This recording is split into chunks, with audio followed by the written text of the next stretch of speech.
Hi, everybody. This is Bill Frisell, and you're watching and listening to Time to Connect.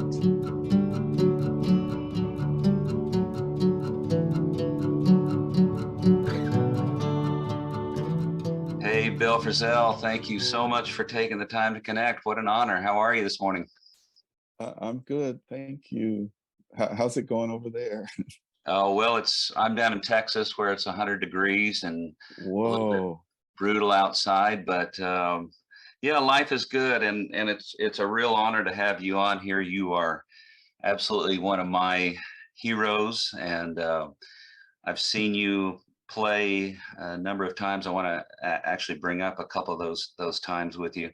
Uh, Now, let's start though by talking about how busy you are. I've been kind of tracking your tour schedule. If I'm not mistaken, you've got a record that you hope will come, a new record that you hope will come out this year. I know Yeah. that you played on the Julian Lage record that's coming out this year. There's a new Charles Lloyd record with you on it. You're a busy man, Bill. Yeah. I've been so lucky. I mean, for so long, just going at it, just nonstop. And yeah, it seems especially, it was about a year ago when things started opening up again. Just about, well, even a little longer than a year ago, it seemed like the floodgates opened up again, and Hmm. so it's even, there were a lot of gigs that had been postponed or rescheduled, and then there was the stuff that was already happening. So it's like now I'm just running around like crazy, which is great because it seems like the time that I'm feeling the most. I mean, there's all the hassle of travel, whatever that is. But then as soon as I'm in the midst of the music, it's like, well, okay, this is where I'm supposed to be. Yeah, yeah, that's beautiful. But you are now in your 70s, is that right?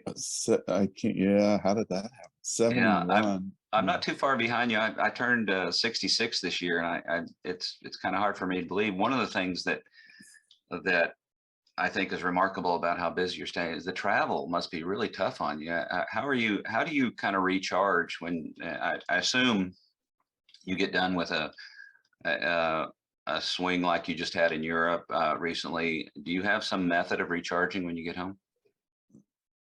Not really. It blows my mind what music does, though. It's like, there's definitely days like we'll travel. I mean, it's insane sometimes what we'll do. You travel for 2 days to trying to get to some place, and then you get there and you think you can't even stand up, and then you have an hour to play, and within that hour it's like the energy and the power that comes from the music is healing. It's Yeah. really strong. I mean,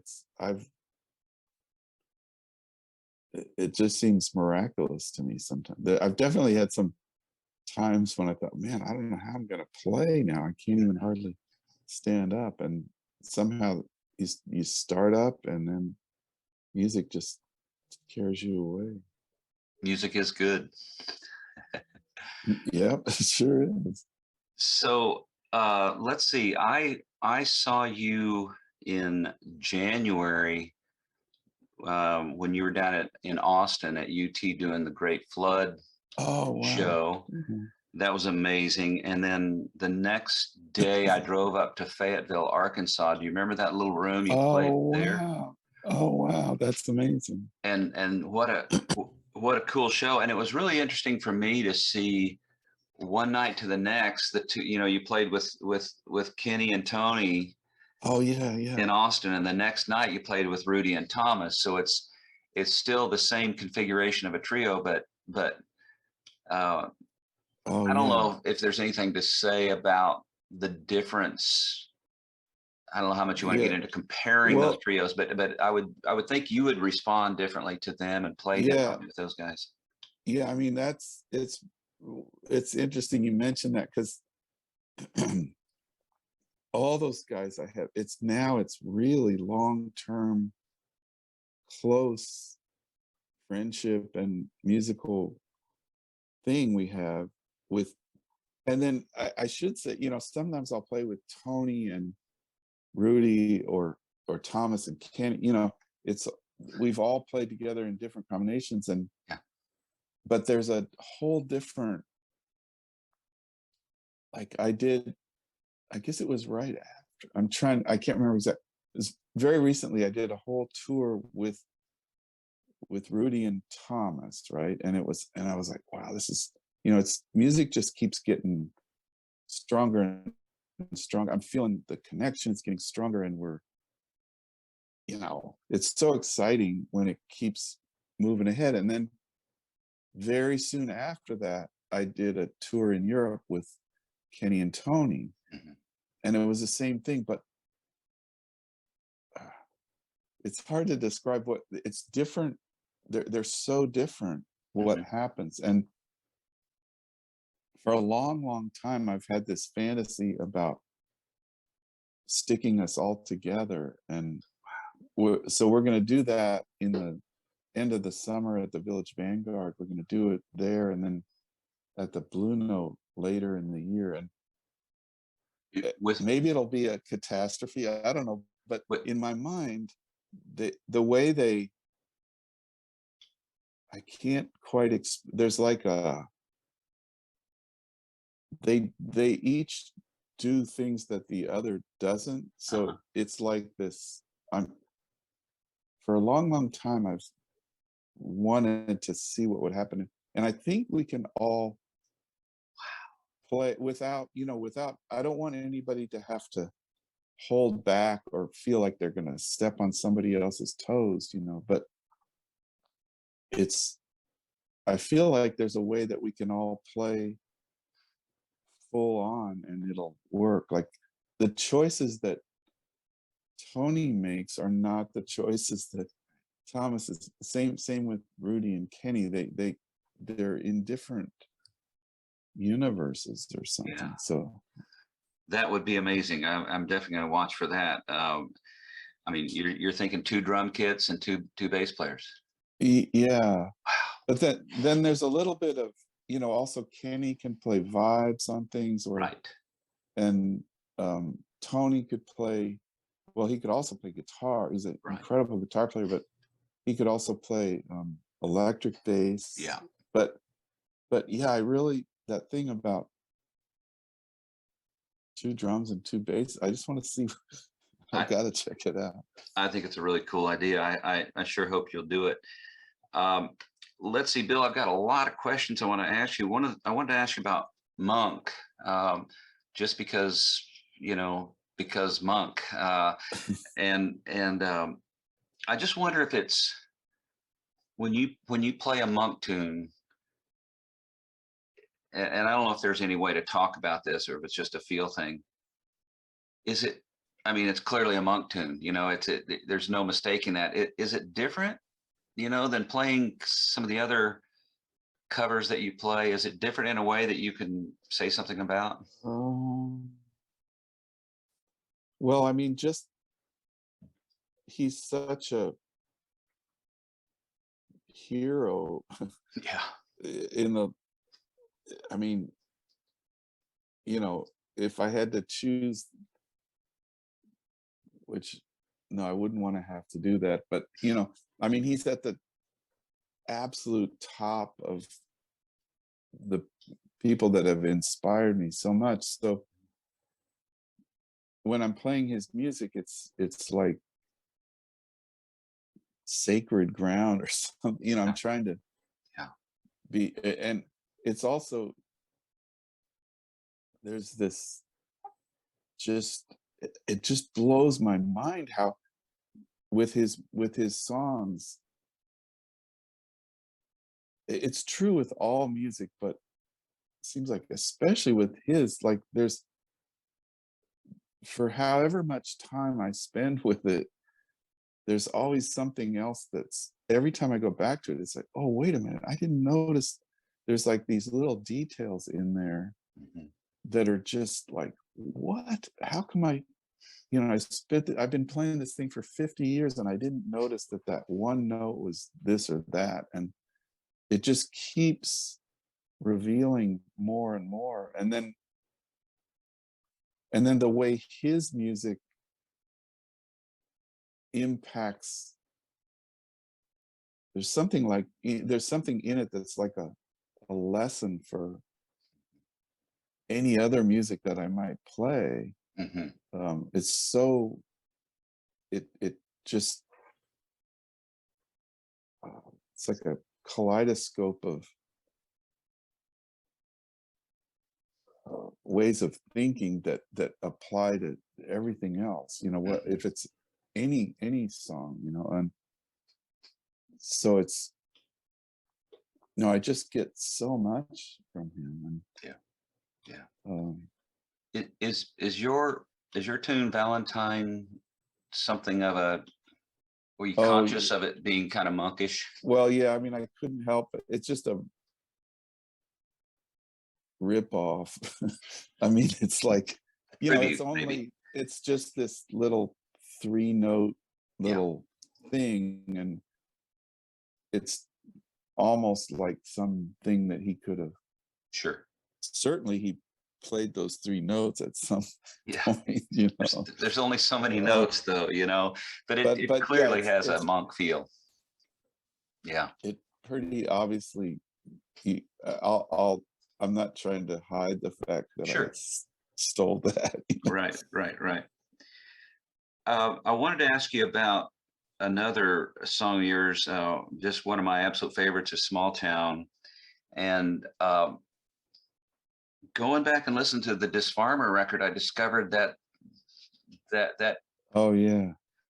I think both the song "Farmer" and "Focus" have that same melody, have that same little Yeah, riff. Did you just decide to change the name of it? How did that go yeah, about? yeah. Yeah, it started out.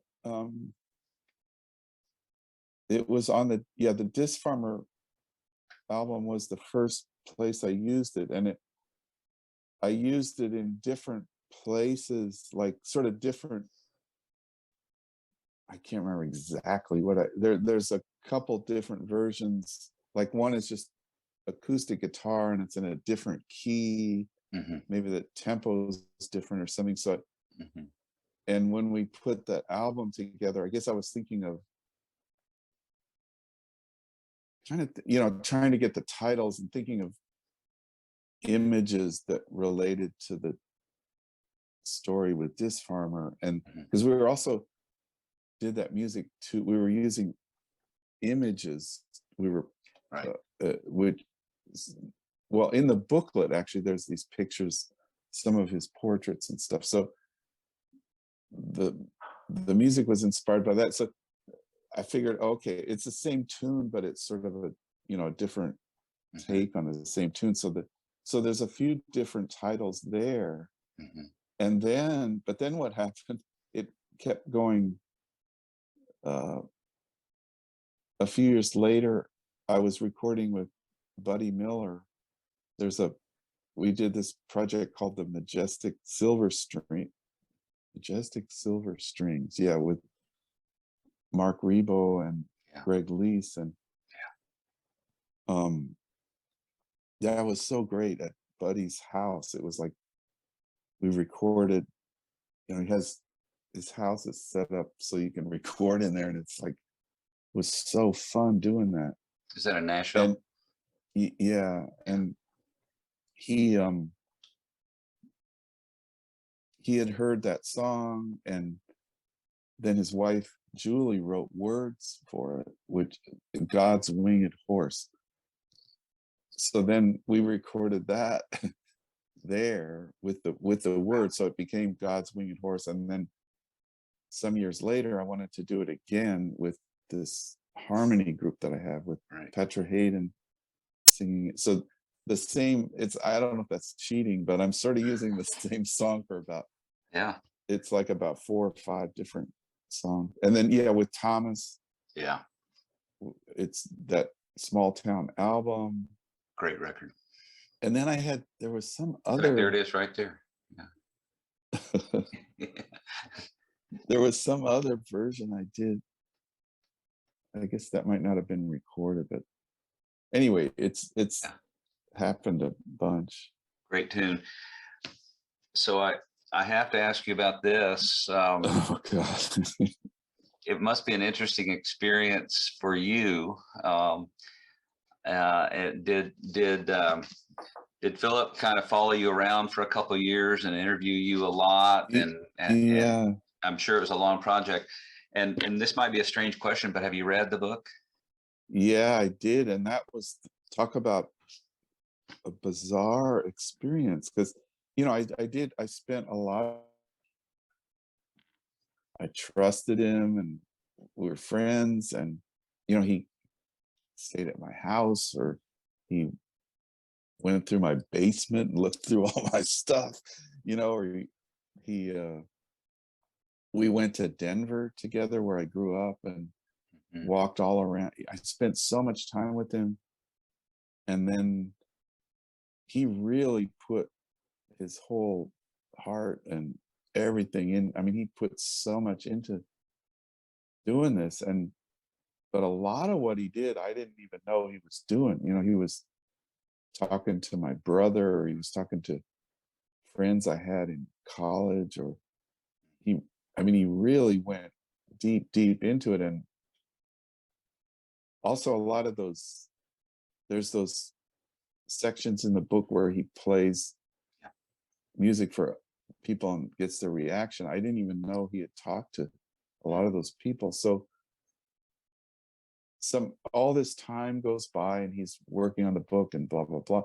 He would send me little bits to correct, is this correct, or whatever. And sometimes I would say, well, I don't think that happened then, and then he would correct me, saying, well, I talked to, I have evidence here that this happened in 1963 or whatever it was. Wow. And but then the weirdest thing was, then it was just, now it's not that long ago.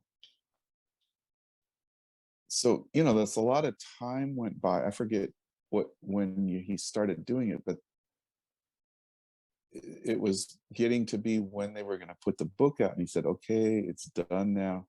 Now you have to, and he wanted to make sure that it was right. So before it came out, I got it, or he gave me like this PDF. It was like 700 pages of this, and I had to read the whole thing, and it was like the most bizarre. I don't know. I mean, for anybody to just go through your whole, because Yeah. it starts from before I was born, talking about my parents and Right. my grandparents, and just sitting there going through my whole life like that was like really, really intense. It was strange experience. It's, I bet I it's a don't think that it doesn't happen. It's not a natural thing to yeah, it's almost like to something that usually happens after someone's dead and gone. yeah, yeah.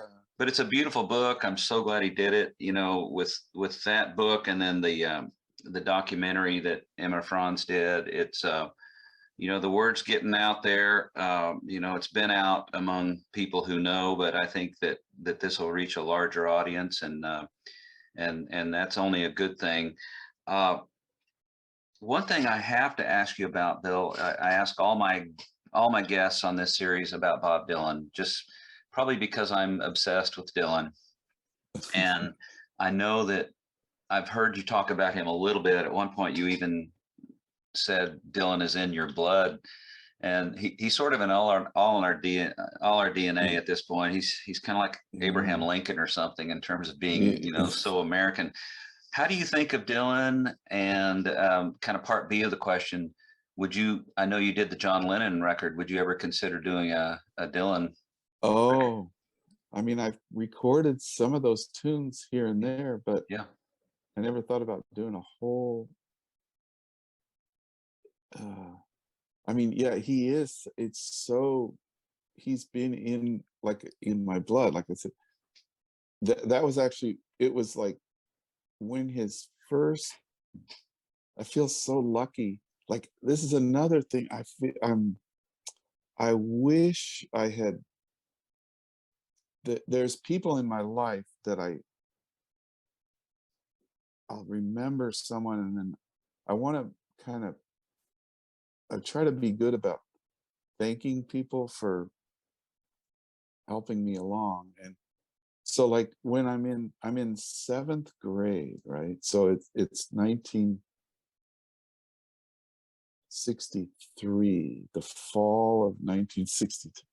So this is like when his first albums are coming out, and my English teacher in that school, Gove Junior High School, um, this is like that was when, that fall was when John Kennedy got killed and blah blah blah.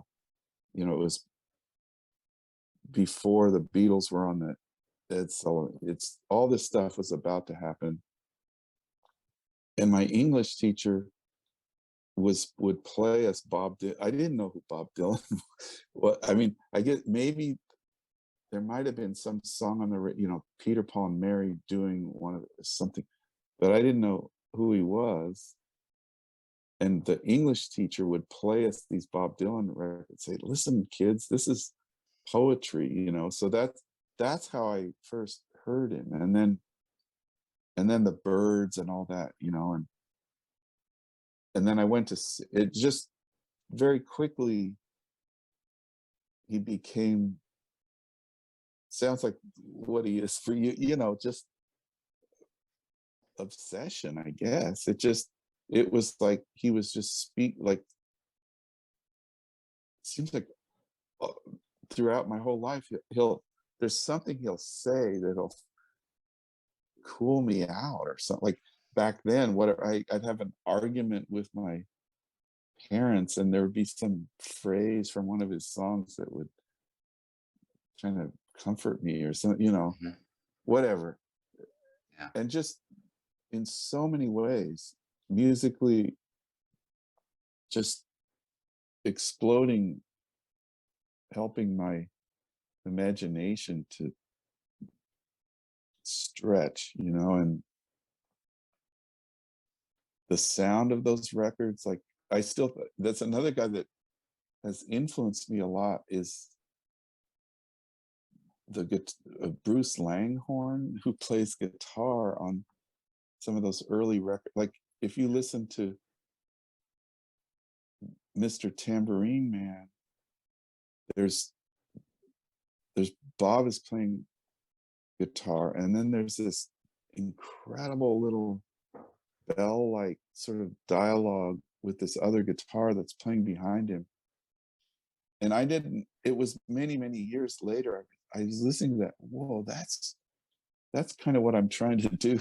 Like, when I play with a singer, or if I play with anybody, there's this way of, it's unpredictable, but it's sort of within the texture of the thing. Like, just things like that, really. And then I got to see him. I guess I'm obsessed too, because I look at all these, I read all these books, but I went to see him in 1966. Wow. And so it was with the guys from the band. Not Levon wasn't there, but the Right. other guys were there. I didn't even know who they were. But it was at the Denver Auditorium. What was it called? The Denver, not the Coliseum, but the Denver. It was like where they would have basketball games in this place. But it was a big place in Denver, and he came out and he played alone first, and then the band came, and so I heard that, and I don't know, Yeah, I just love him. that's fantastic. Bill, you're such a gracious, kind guy. I think in that documentary, how Hal Wilner says, there's not a single person that has a bad thing to say about Bill Frisell, and I don't know anybody else in the world that I could say that about. Um, R.I.P. to Hal Willner, by the way. But something pisses you off. I know. What pisses you off? Oh, man. What gets you pissed off? Oh man, I'm pissed off all the time. Really? Well, no, I mean, it's the world. It's like, what is happening? Yeah. It's just, it's really it's a challenge to try to keep our head. I mean, sometimes there was, I saw this sometimes I look to these elder guys. Like I saw this interview with Pete Seeger, like right before he died. It was, or whatever, a couple of years before he died or something. And someone was interviewing him, and it was like they were trying to push him to say something like, like, Pete, look what, how messed up things are. Like, it doesn't that, how does that make you feel, after all the work you've done, this and that, and then you see this blah, blah, blah, this injustice here and this and that. And he was like, he wouldn't, he refused to he said, today I went outside and I went to the coffee, I don't remember exactly, he said, I'm looking right around me right now, and I met this person, and they were doing something good. He was working in his garden, and he made this tree grow, and I saw this woman, and someone helped her get across the street, and right around me, and it's like contagious. Like, if we just, or Sonny Rollins, who's another one of my, he said, don't, you can't think about all that stuff. Just work on what, try to Yeah. do the best you can. Right. I mean, that's the only way I know how to look at it. If we got to somehow, let's be good, and Sonny Rollins also said, gets down to just practice and the golden rule. If we can just try to help with what's right close to us right now, and not let this shit overwhelm us. Yeah. But it is, I mean, it's horrifying. I'm sorry, it's fucking horrifying. It is. It is. Do you is music your I'm sure it's your primary solace there, but when the the slings and the arrows, the shit of life is starting to get to you a little bit, do you have any kind of do you meditate, or do you have any kind of N- method to deal with things like that, or well, is it music? no, it's just, I think just the music is so amazing. That's when I'm in the midst of it, it's just, everything's okay. And it's also, it's an incredible model for thinking about, the way music works. If people would think about that a little bit, harmony and just the way things fit together, listening, like, listen, what a concept, like, listen to each other and just wait, and give, you know collaborate somehow. It's all about fitting things together, with the music, and it seems like that could help a lot these days. Yeah, I've heard you say, uh, one of the most important things that a musician needs to have is really great listening skills. And I think I've heard you say, if more people in this world were concentrated more on their listening, I think Well, yeah, we'd get along a lot better, wouldn't we? I think so. Bill, I'm conscious of the time here. I don't want to take much more of your time. If is there anything you wanted to mention before we wrap up? Anything you wanted to say or chat briefly um, about? no, I just, thanks for, thanks to you for I can tell you love this music. I see Bob Dylan And oh, behind you there. I should point this out. I don't know if Phyllis showed you this. I sent her a image of it. There's a guy down here in Texas, terrific musician, by the way, named Will Johnson, and he does these kind of folk art paintings. And he did one of Monk for me, and then he did one of you here Oh yeah, with yeah. the quotes on it. And I particularly appreciate you taking time to talk to us, because I know that it's kind of a common theme of yours that you kind of don't like to talk about it, because that ends up, kind of putting it in a box. And the quote I have from you here says, as soon as you start talking about what happens, you can never get to what really is.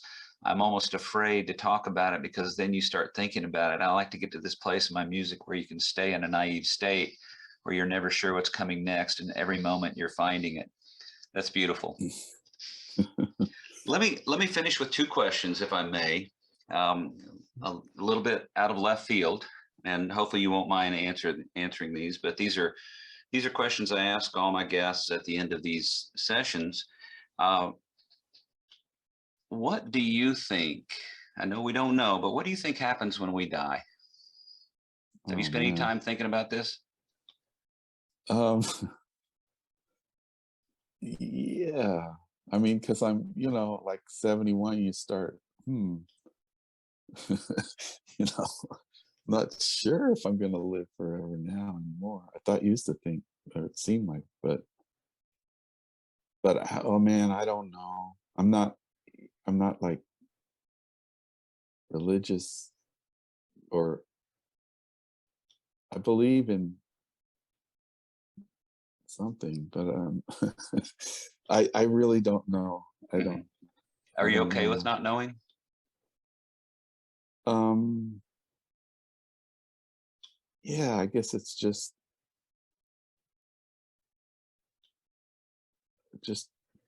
have to get there and find out. Yeah, That's the only way. right on. Yeah. Right on. Okay, last question, Bill. When you are dead and gone, what do you hope people say about you? um uh I don't know, maybe they'll find out that I'm not as nice a guy as you been leading them on to believe. I don't know.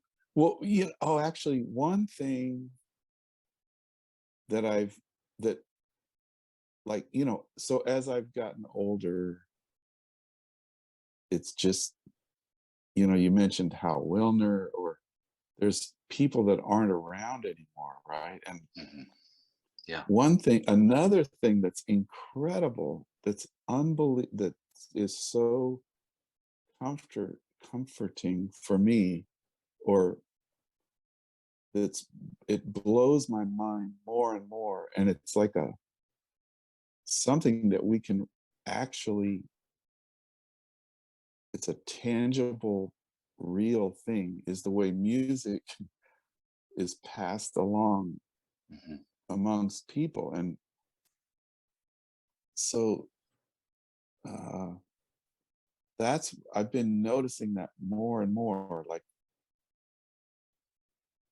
uh, like yes, what happens after we die, but one time I was in the Village Vanguard, and I was just sitting at the bar, and Kurt Rosenwinkel was playing that night, playing guitar, and there was like this moment that he played something. It was like just a little phrase or a few notes, and it was like Wes Montgomery. It was like, oh wow, Wes Montgomery's been gone for like 50 years, and this thing just, he's still here. It came Yeah. out, and I just start noticing how that, you mentioned Hal Wilner, who passed away at the beginning of this pandemic thing, and I spent 40 years making music with him, and everything I do, he's in all the stuff I'm doing, or Paul Motion is in Yeah. every note that I play. So there's something kind of incredible about that. So I don't know. That's one way that people don't really go away. Right. It's like the Yeah. way that's really been, music is an amazing way to actually this tangible way of seeing the way we're all connected and Yeah. giving to each other and sharing things. It's Well said. Well said. And on that note, Bill, let's wrap up. Thank you so much. I really appreciate your time. Looking forward. Do you think that the new record will come out this year? oh yeah, in I think it's September or October, maybe October or something like that. Great. On Blue Note, it's just called Four, and that's a whole nother, it's another group of people. Oh, okay. It's Greg Tardy is playing tenor saxophone and clarinet and bass clarinet, and Gerald Clayton is playing piano, and Jonathan Blake is playing drums. So it's a whole another band. Wow. There. So. Yeah. Well, thank you once again. It's a real honor to talk to you. I'm definitely going to be looking for that possibility of Kenny, Tony, Rudy, and Thomas. If you get that thing together, I'm flying to New York to see that show for sure. Are you talking Village Vanguard for that one? Yeah. In August, we're doing that there. So fantastic. Bill, thank you so much. Really appreciate your time. Thank you. And hope to see you down the road sometime. And what town are you in? I'm actually in College Station, Texas. I just retired recently from teaching for 25 years at Texas A&M University. Oh, wow. We're sort of cool. between Austin and Houston, if you can visualize that. Okay.